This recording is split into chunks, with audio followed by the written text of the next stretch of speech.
In early November, I was meant to be attending a conference in Jerusalem. Like so many other recent events and pilgrimages, it had to be rearranged following the brutal attack on Israel by Hamas fighters and the subsequent military action by Israel in Gaza. Of course, the inconvenience for people like me is completely insignificant by comparison with the ongoing suffering and loss caused by the violence for those who are caught in it. Sadly, as is so often the case, those who are suffering most are civilians, including women, children, and the elderly.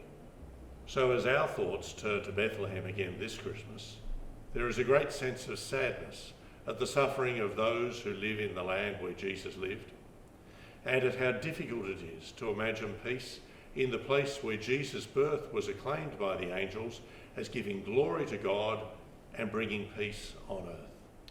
As well as in the Holy Land, there are many other places where violence and conflict continues this year.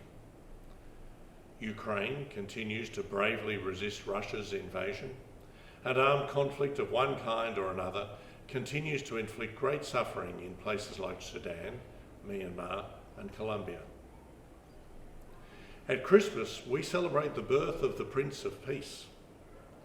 At least part of why that is so important for us is because we're aware of how much we need peace and of how difficult it is to find peace in our own families and communities. We all know of situations where division, hurt, and mistrust have grown up, leading to animosity or even separation.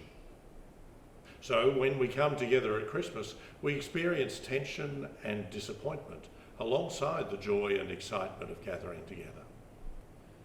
More broadly, the failure of the voice referendum this year has highlighted divisions in our national community and perhaps even made them worse.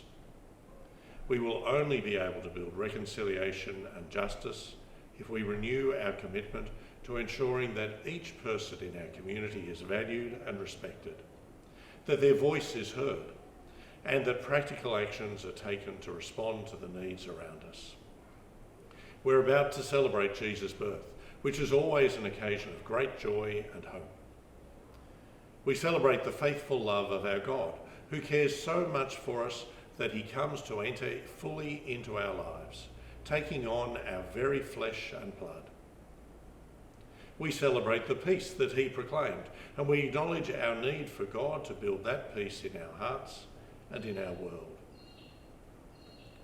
So as we celebrate Jesus' birth at Christmas, we are also invited to recommit ourselves to carrying on his unfinished mission, remembering that the God who sent him amongst us also raised him from the dead and continues to walk faithfully with us, asking us to shape our world evermore into one where his love and peace is known and celebrated, and where all people are recognised as his beloved sons and daughters.